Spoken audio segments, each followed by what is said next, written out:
Welcome to Caldwell County Today. I'm Paige Counts, Public Information Officer for Caldwell County. Today, we're at the Caldwell County Animal Shelter, and joining me is Cora Buff, manager of the shelter. Is that correct, Cora? That is correct. Cora, you have a big event coming up in a couple weeks, a free rabies clinic. Tell us about that. Yes, so it is October 21st. It is from 10 to 1 at the Caldwell County Fairgrounds, and it is free to Caldwell County residents. If you're not in our county, then it is $10. What kind of rabies vaccine will you be giving? It'll be a 1-year rabies vaccine, so you get it for 1 whole year. 1 whole year. Yeah. So, and you did this last year, I believe. We did. We've done it twice, once in the spring and once in the fall. So if you got your shot in the fall last year, it's time to come back and do that again. It is. Yeah. And you have some special instructions for pet owners who come through. What are those? Yes, we ask that all animals are either leashed or in a kennel. That way they're not escaping and running around as well. So we don't want anyone's animals escaping during the event.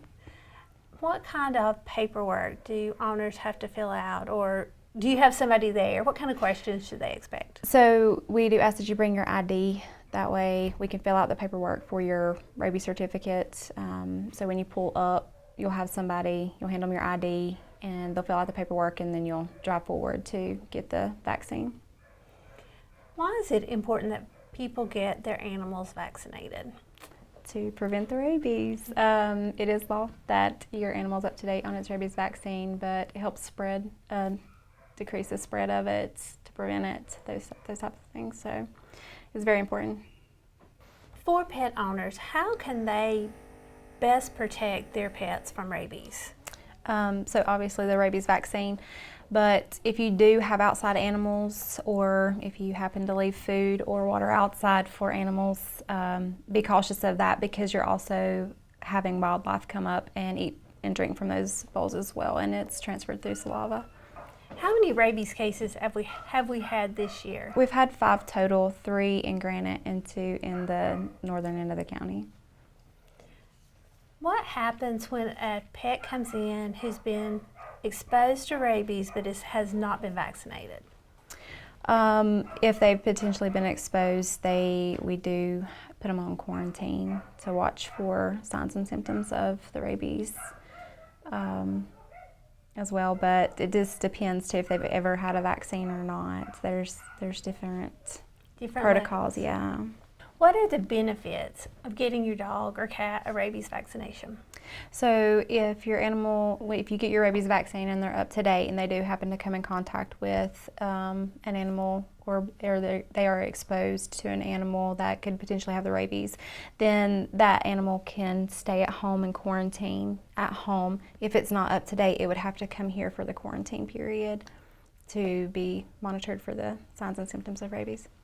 So it's a whole lot better just to be proactive, prevent rabies. Just go ahead and come on October 21st. Yes. And get the vaccine. Absolutely. Is there a limit on the number of animals a person can bring? There's not. No, we've had like 18 to 20 before someone come in and get their animals vaccinated like that. So there's not a limit. And this will take place where? At the Caldwell County Fairgrounds. Okay. So Saturday, October 21st, what time? 10 to 1. 10 to 1 at the fairgrounds. Yes. And you don't even have to get out of your car. You do not. So Just bring your ID. just bring your ID. Bring your ID and your animals on a leash. On a leash in a cage. Or in a cage or Yes. crate. Yes. Okay, Cora, thank you. Thank you. Joining me today is Richard Gilliland, Director of Caldwell County Animal Care and Enforcement. Welcome, Richard. Thank you, Paige. Today we're here to talk about responsible pet ownership. So I think a lot of people kind of know what that is, but tell us, what's the basics? What do pets absolutely have to have? I always use a comparison to humans and kids. So obviously food, water, and shelter. So if you have an animal, you have to provide food, water, and you have to provide a shelter. So the next question is a lot of people ask, what is a shelter? Some people think that you could use a barrel, cut it in half, or cut a hole at the end of a barrel and use it as a doghouse. That's not technically a shelter. You have to provide, if it's an outdoor dog, or if you put the dog outside, it has to have 3 walls, a roof, and a floor, with one wall as the entrance to the house. So you have to provide a shelter for the animal. So if it's in the sun, it has to be able to have shade. The wind's blowing, has to be out of the cold. Grooming, there's a lot of dogs that grow long fur. It can get matted real easily. So whenever my hair gets long, I go get a haircut. Some dogs, you have to take them to get a haircut. That could be neglect if your dog was to get mats in its hair and it was to get tangled up. It can actually cause some infections on the skin and some irritations of the animal. So exercise. We need exercise to stay healthy and stay in shape. There's a lot of dogs out there that breed as they're a very high energetic dog. And if you don't provide exercise for them, usually we've all had either our shoes chewed up or something chewed up in the house because the dog has just got so much energy. So taking it out and providing some exercise to it, letting it run through the yard, taking it to a dog park. There's a dog park in Hudson. Take them on a simple walk or a run, which leads me to the next thing is training. Training can be very simple. There's a lot of training organizations throughout here. We use Pure Energy Canine Training out of Hickory. That's who we recommend. If you adopt an animal from us, we got coupons for a reduction of the cost of the training program. But that's very, very important as well. We train our kids. We train people to do things. If you want your dog to do what you want it to do, you must train it as well. Veterinarian care. If we're sick, we go to the doctor, right? If your dog is sick or your cat is sick, try to provide veterinarian care for it. There are some over-the-counter medications that you can buy at your local pet stores that can help with that. Or you can just call a vet, schedule an appointment with a vet, and have your animal seen there. Vaccines. I think you spoke with Cora earlier about rabies vaccine. It is a vaccine that is required by law, but there's many other vaccines as well. Parvo vaccines, Bordetella vaccines. Those 2 vaccines aren't required by law, but I would highly recommend them as well. We've seen a huge increase in Parvo this year. I know with a lot of the pups and small dogs that's coming to our facility. Identification tags and microchips. We have several dogs that come in, several cats that come in that don't have a microchip on them or don't have a tag on them. And if your luck is anything like mine, your dogs will escape when you got the collar off of them. Luckily, I had microchips on both of my animals. They were able to be identified, and I was able to be contacted and made aware that my animals were at the shelter, because it happened to me as well. Dogs, they will escape. They will chase a rabbit, they will chase a cat, they will chase something. So making sure your dog is microchipped or have some type of identifying collar, tag, or something on it as well. And probably most importantly is spaying and neutering of your animals, your cats and your dogs. I know recently I pulled some of our numbers, and 42% of our animal intakes were owner surrenders this year. And that doesn't sound like much, but just to give you some numbers, and the total amount of animals surrendered in 2022 was 1,147. So 1,147 was surrendered in 2022. And of that, 485 were owner surrenders. These were owners that couldn't take care of their dogs no more, or just simply didn't want the dog no more, and they become our problem. The remaining amount of animals there were stray animals that we had picked up from the streets. So just so far this year in 2023, we have had an intake of 1,153 as of September 30th. So that's 6 more animals so far this year as of September 30th than total of 2022. And that owner surrender is still at 42%, but it's going to be a lot higher than that by the end of the year. So the main thing was to get from this would be not to purchase a cat or a dog if you can't take care of it. They're a lot of responsibility. It's not something that you can just buy and let it sit. It's a lot of maintenance, there's a lot of requirements behind it. And you said not to buy one if you can't take care of that responsibility. What about Christmas is coming? I know we're a little early, but still, giving a cat or a dog or any other pet as a Christmas gift, it's not a good idea. No, we usually will not adopt to somebody that is buying a cat or a dog from us as a gift for someone unknowingly. Because a lot of times people may not want the cat or the dog, and then you already got it, and then you're left on having to get rid of it or send it to a rescue group or bring it to our shelter. So I would highly recommend not doing that unless the person is requesting a dog or a cat. Just a surprise gift of a dog or a cat, and not knowing that they're actually wanting one, I would refrain from that.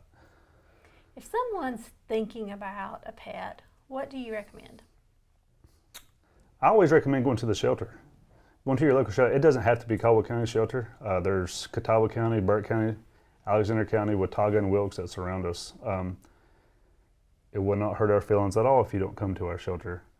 But I would highly recommend going to the shelter. There's a lot of animals, a lot of full-bred animals that come into our facility. I was very impressed, or surprised, I should say, by the amount of full-blooded German Shepherds that we get here at this facility.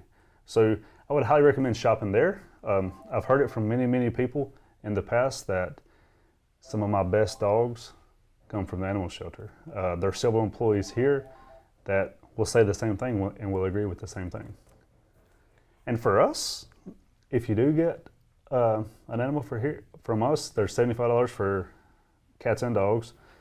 We run specials once a week, or once for a week, once a month, for $35 for dogs, $25 for cats. That includes the spay and neuter, rabies vaccine, parvo vaccine, microchip of the animal, and your first health visit from a veterinarian for the animal. So that's a really good deal in comparison to just going and buying a microchip from somewhere. So.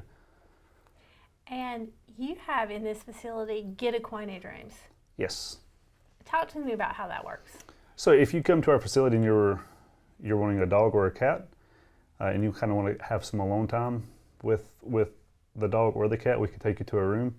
If it's a dog, you can go to the room and have some alone time to make sure that you and the dog get along. We also have a play yard outside that you're more than welcome to take the dog outside and play with the dog to make sure that it is the right fit for you. We've had a lot of requests of, hey, I got this other dog at home. Can I bring this dog up to the facility to meet this dog that I'm interested in? I'd highly recommend that. The last thing I want is for you to come and adopt a dog, take it home. Your current dog doesn't get along with it, so you bring it back to our facility. I want to make sure the dog or the cat is best fit for you and your family. Do you offer anything special for veterans?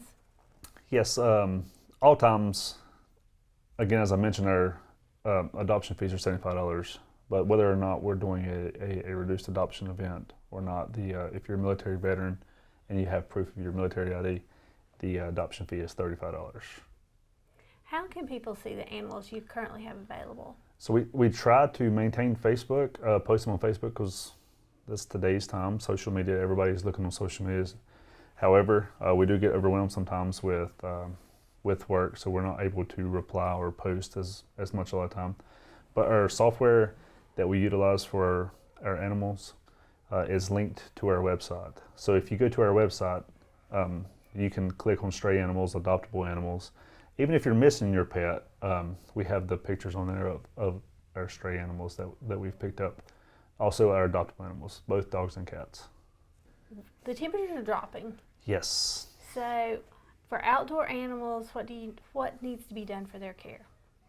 You want to make sure that you're providing some type of shelter. Again, it goes back to what we were speaking about earlier, shelter. Some dogs are made for cold weather, and we understand that. But you want to make sure that you have some type of heating source.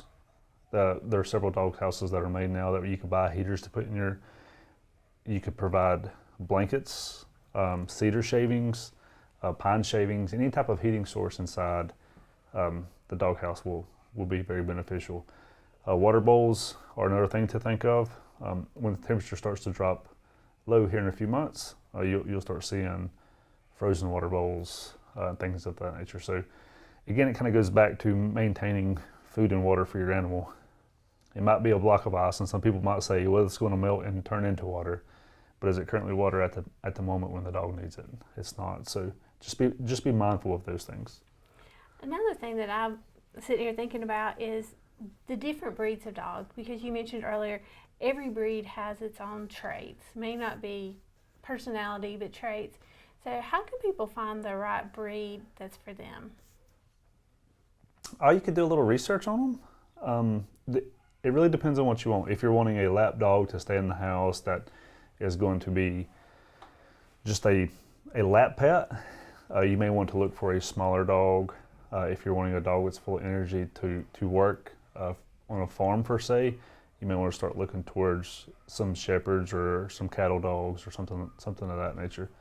I would highly recommend researching the animal before you did buy the animal, because some dogs are full of energy, absolutely full of energy, and if you're not expecting that, that'll be a dog that you want to get rid of.